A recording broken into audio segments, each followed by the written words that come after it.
MIT, ce sont les initiales de Merchandising Impact Team. Donc le merchandising, c'était l'activité principale qu'on voulait lancer. Mais c'était un peu tôt pour le merchandising.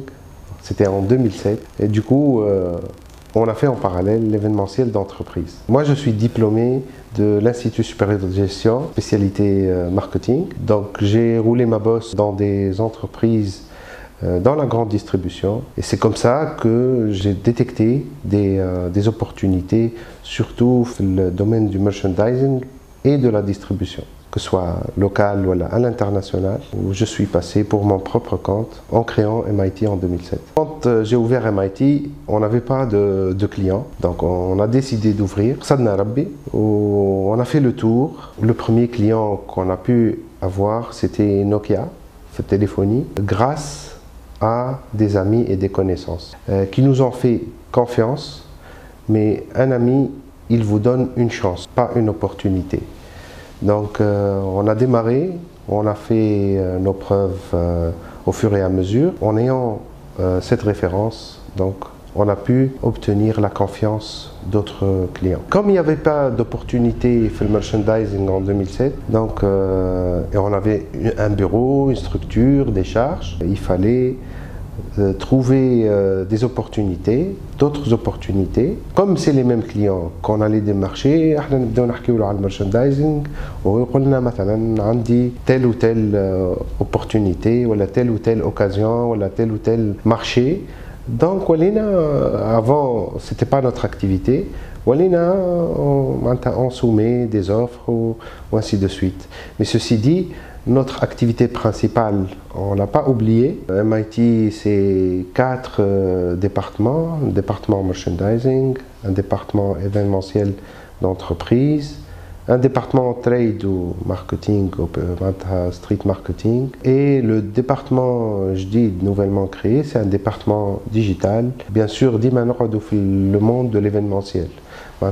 Comment digitaliser, comment faire la transformation digitale au niveau du département marketing, du merchandising, de la distribution, tout ce qui a attrait l'activité interne. Le besoin d'avoir la certification, moi je crois que ce n'est pas un besoin, c'est une obligation. Personnellement, j'ai ressenti que tout doit être standardisé et tout doit être normalisé. C'est-à-dire, je m'exprime, aujourd'hui, la qualité, elle est un peu subjective et qui n'a pas de repère. C'est-à-dire que la qualité, on a l'impression qu'elle ne peut pas être mesurée, alors que la norme permet de mesurer la qualité. Donc, on est parti vers un système de management qualité. Comment pouvons-nous être sûrs que le client mesure cette qualité ou il est capable d'apprécier le travail fait?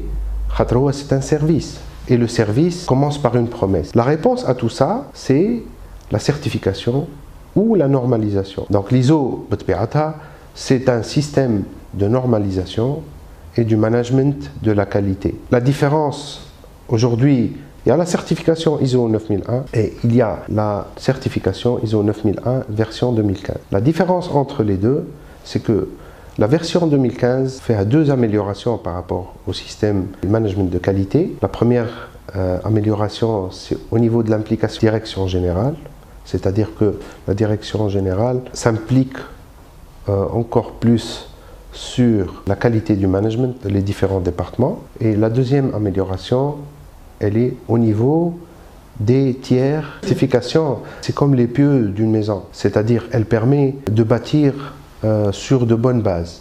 Si on a de bonnes bases, on peut évoluer, on peut monter en hauteur. Par contre, la non-certification, il n'y a pas de normes et il n'y a pas de repères où il n'y a pas de base solide. Il y a toujours des améliorations à faire, il y a toujours des challenges à faire. C'est-à-dire, c'est un travail de tous les jours. N'oubliez pas que le travail de l'événementiel, l'activité de l'événementiel d'entreprise est une activité assez stressante ou qui demande beaucoup de présence, des ressources, de la formation, de la qualité. C'est le travail de tous les jours. Par exemple, vous pouvez faire un retard, entreprise, pan, travaux, building.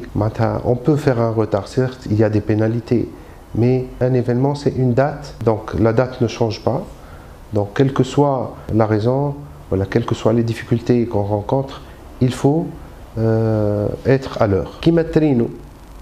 Quand il arrive, il faut que les gens embarquent. Sinon, on n'a pas le choix. MIT, c'est vrai que c'est une famille, donc ce qui nous facilite un peu la vie, c'est l'ambiance générale de l'équipe. Comme tout métier, ce qui nous aide à surmonter tout ça, ce sont les félicitations aux clients, ce sont les challenges et les défis que nous arrivons à surmonter. C'est là où on reconnaît que وقت اللي واحد يتعب فما équipe تاخذ عليه le relève وتعاونوا elle le félicite. Nous essayons au maximum d'avoir une ambiance décontractée. Bien sûr, ceci n'empêche une rigueur dans l'exécution. Après, pendant l'événement, il y a un débrief. Bien sûr, on essaye de voir où est-ce qu'on a réussi, quelles sont les améliorations qu'on peut ramener. C'est comme ça que les générations qui viennent après peuvent apprendre.